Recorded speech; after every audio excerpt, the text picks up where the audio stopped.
Good morning. My name is Charles Sine, CEO of Anti-Fragility Health.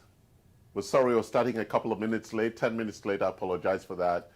You know, in the morning, Saturday morning, getting everything going. We have patients downstairs doing IV, and so we made sure all of that was running properly. So I apologize about starting late, but thank you for joining our live event. I deeply appreciate you waiting and being patient and joining us for another exciting conversation in our longevity workshop series. Today we're going to continue with exogenous compounds, but today I want to really focus on the longevity compounds, and we're going to be talking about a couple of those compounds. But let me take a step back again and refocus the conversation around longevity. Right? We have said longevity is equal to health span plus lifespan.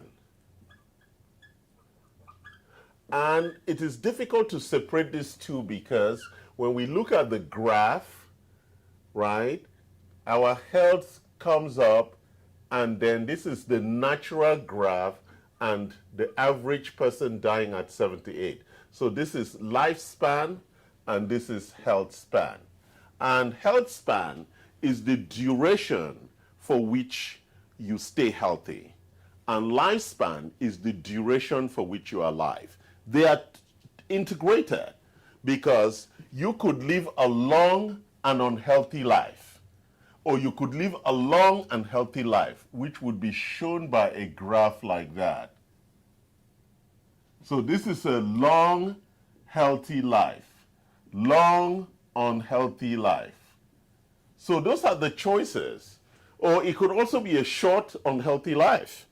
But the objective here around longevity, we're talking about living a long and healthy life. And so we are talking about what we call exogenous compounds. Exogenous because they come from outside. But before I go into the depths of how we prolong life, we need to talk about what we call the hallmarks of aging. And there are 9 things that have been identified as driving the aging process. Hallmarks of aging. So we're going to explore these hallmarks, and we're going to talk about them, and we're going to look at what some of those issues are. So, and we will talk about them in 3 phases. These hallmarks of aging. There are 9 of them, but we are grouping them into 3 areas. We have the primary hallmarks, then we have the antagonistic hallmarks, and then we have the integrated hallmarks.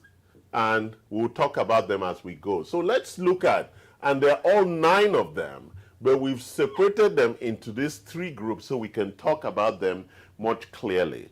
So let's look at the first 4 primary ones. Genomic instability. Number 1, genomic instability.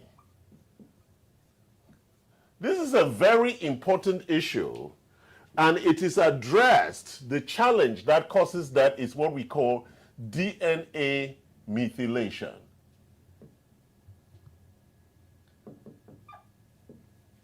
And it is really what they call the misfolding of proteins, the misshapening of proteins. There are lots of things that drive DNA methylation. So the whole process of methylation, and we have solutions for that to reduce. There are lots of compounds to reduce DNA methylation. And they're methylated CpG, methylated B12 that reduce. And what's methylation? It is this free radical CH3+ that causes a lot of that damage. It damages the DNA, and therefore the DNA cannot replicate correctly. and therefore it's producing wrong copies of itself, which is really at the critical source of illness. The second one is telomere.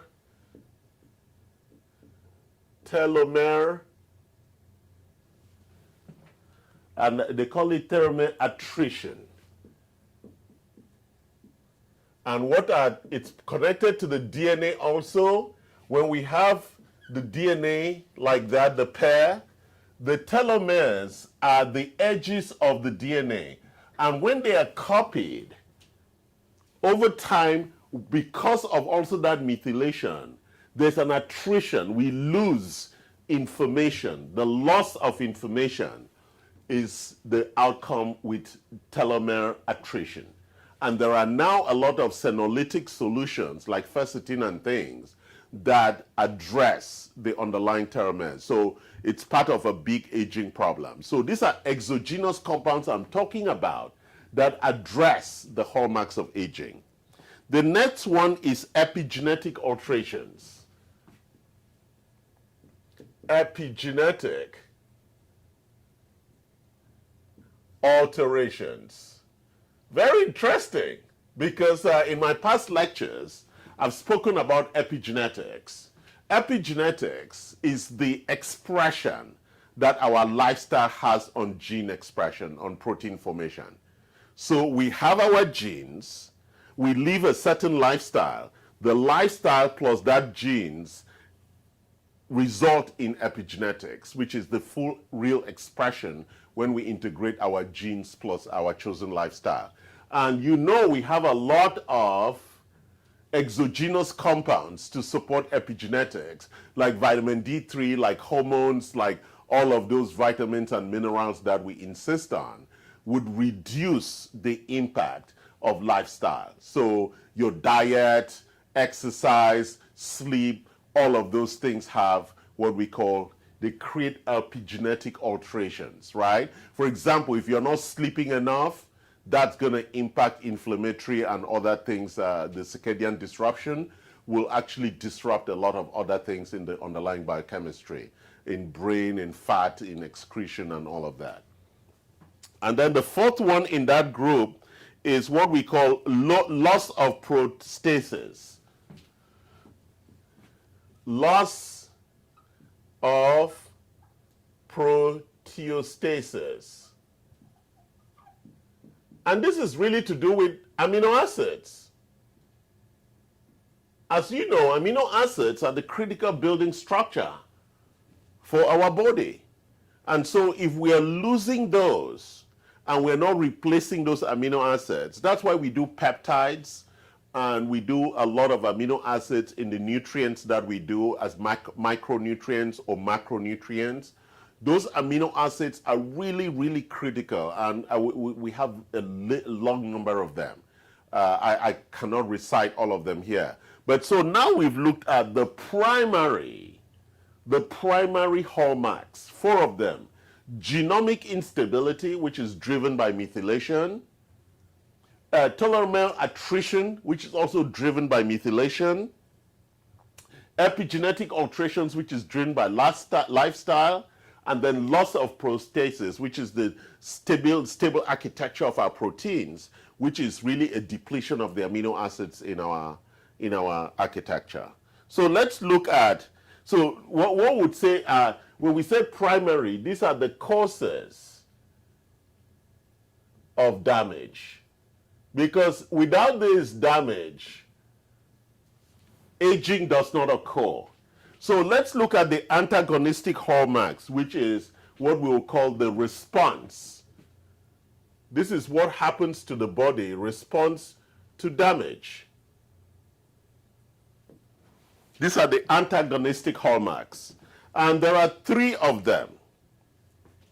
We have deregulated nutrient sensing. Deregulated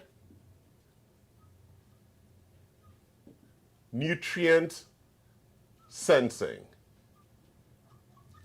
It's a very important thing because we know that our circadian clock is driven by light and food. So our nutrient sensing if the cells lose that capacity to sense for nutrients, then they don't get what is required. Then the body doesn't know that there is a need for it. So this whole issue around nutrient sensing is critical in how the body then deploys nutrients across the body. So the response to damage, one of the responses, because we have 4 things that drive damage. Again, genomic instability, which is the methylation issue for telomeres also, and therefore the new copies of DNA then deliver this problem. We have the epigenetic alterations and the loss of the protein architectures, driving one of the big causes, which is a loss of, which is deregulated nutrient sensing. Then we go to one of the biggest challenges in chronic illness, mitochondrial dysfunction.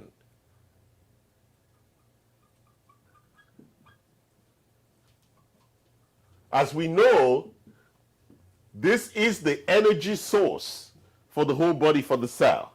And so the minute we have mitochondrial issues, we know that the power supply in the body is then challenged. And that's why most illnesses start with fatigue. You feel tired all the time. That's a big sign of mitochondrial dysfunction.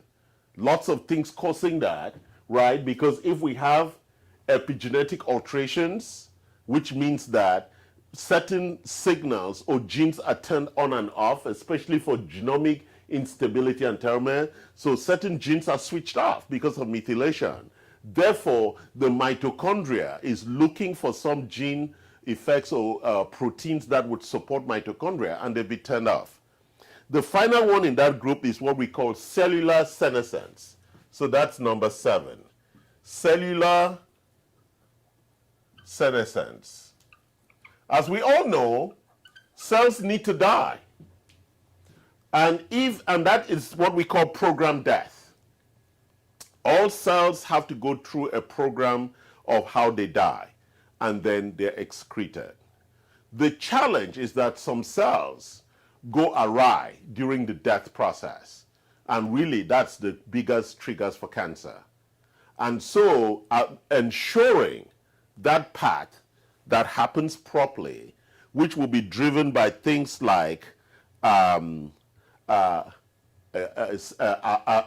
autophagy or mitophagy, which is the fact that those dead cells are then eaten up by the healthy ones, and therefore they clear all the cellular junk. So those processes are compromised when we have underlying mitochondrial or cellular senescence tied to mitochondrial dysfunction, tied to deregulated nutrient sensing. So when all these things, if you look at the response to this damage, right, these are critical depths now of chronic illness. That's really what impacts health span and lifespan. Then the last ones are the typical kinds of things that happen for particular phenotypes. So we have number 8 and number 9. And so let's look at number 8 is stem cell exhaustion. Oh yes, stem cell exhaustion. And this one is really driven by the particular person and the inherited genes, right? How quickly, how much stem cells you have, and how quickly those stem cells can respond, right? So stem cell exhaustion is a really challenging issue. And finally, we have altered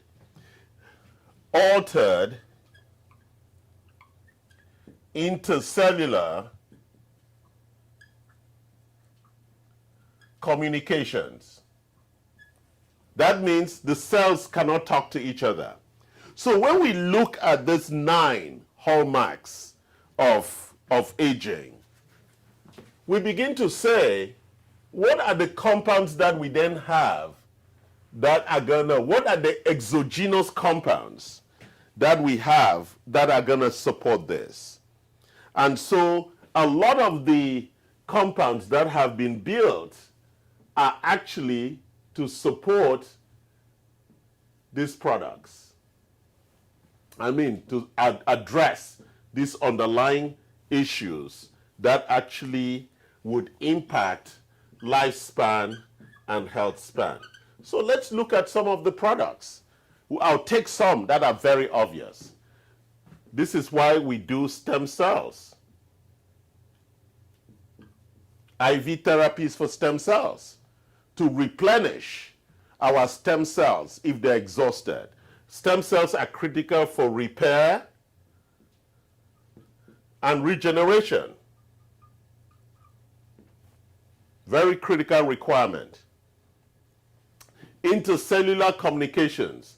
We know already that electrolytes, right, like magnesium, potassium, sodium, calcium, all of these minerals are critical for the ionic exchange that supports intercellular communication. So if you're depleted of electrolytes, then it's difficult for us to restore the altered intercellular communications. Cellular senescence. We want to encourage mitophagy and autophagy. And what is our solution for that?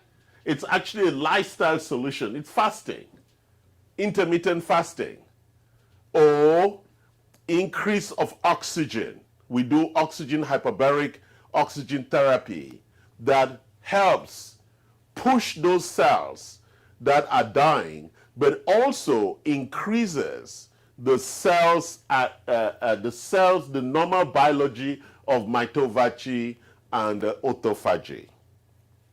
So let's look at mitochondrial dysfunction.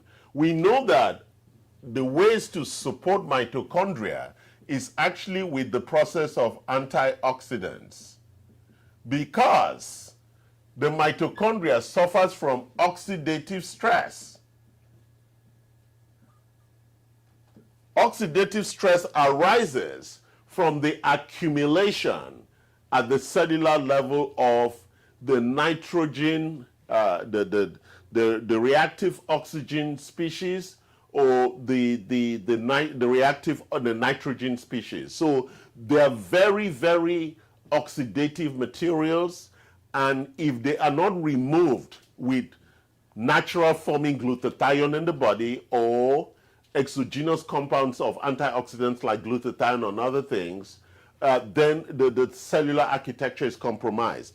On top of that, we also use NAD plus, which is like a new addition to optimize mitochondrial activity, which actually introduces mitophagy, which is that all the dead mitochondrial cells are cleared away to clear out what we call cellular, intracellular, and extracellular junk, which actually increases intercellular and intracellular communication. Really very important things. Then we look at deregulated nutrient sensing. Really, really important that we diet, we eat the right phytonutrients and the adaptogens, and all of those compounds are going to support, improve the cellular ability to sense the nutrients and communicate for the nutrients that are required for optimal metabolism. The loss of prosthesis, we need to make sure that we're eating the right amino acids, the right proteins. Epigenetic alterations, that's where we want to reduce inflammatory signals with either poly-MVA, plaque X, all the accumulated materials that we do around that. And then when we look at telomere attrition and genomic instability, we're looking at exosomes, stem cells, and a lot of other things, whether it's rapamycin and metformin and all the things that would support the elimination of that. So the most important thing about my lecture today is a deep understanding of this 9 hallmarks of aging and the groupings, the primary hallmarks. This is the 4 things that drive aging. These are the consequences of that, and these are some of the genetic aspects of that. And let's just go back as a summary for this short lecture today. Genomic instability, very, very challenging. It's driven by that whole process called DNA methylation, and we need to reduce, because once the DNA is methylated, then it means it's switched off. And therefore, if it's switched off, that gene is not available for the protein work that it needs to do. And as you can see, it then leads to the loss of proteostasis. That's loss of the protein architecture, or the misfolding or the misshaping of proteins, which really leads to cancer and other studies. Epigenetic alterations, that's our lifestyle. And therefore, it's really important that we hydrate, we exercise, we sleep, we eat properly, we reduce stress, we reduce toxicity and infections. All those good things, the levers that I've been talking about, come here to impact what we call the epigenetic alterations in the architecture. We look at telomeres attrition, which is the strips on top of the DNA, which actually is a consequence of methylation itself. Then we look at the response to this damage, and we see that the response is very, very deep and sustaining and dangerous. Deregulated nutrient sensing. It cannot sense for nutrients anymore for food. At the cellular level, that's very dangerous. It means the body doesn't know that cell needs something, so it's ignored. Mitochondrial dysfunction, there is no energy. And that's what happens when you have like a COVID attack, and there's mitochondrial dysfunction and deregulated sensing. The body doesn't have the architecture for the response and the sustained fight. So it submits. And then we have the cellular senescence, where we're not getting rid of the cells, and therefore there's an accumulation of intra and extracellular junk. Finally, we have the other things that really are damaging: stem cell exhaustion and altered intercellular communication. So I wanted to explore these compounds today in the context of the hallmarks of aging. So we begin to understand how this all comes together and why some of these extra compounds are needed on top of vitamins and minerals that are critical, or what we call micronutrients, for us to achieve lifespan and health span. Thank you, love you, thank you for joining us again today. Like us, love us, and share the message, and visit our web shop where you can get most of the items I spoke about today, or you can visit us on Instagram in our new The IV Lounge, where we talk about a lot of the IVs that we have on offer for longevity and for health span. I mean, covering all of longevity, including lifespan and health span. Thank you, love you, like us, send your comments, and we'll respond. Next week is Father's Day. In celebration of Father's Day, I'll be talking about male performance, healthy male performance, and the issues around male health, male vitality, and male performance. So we'll be looking at men and the health of men, the vitality of men, and the performance of men in the context of health.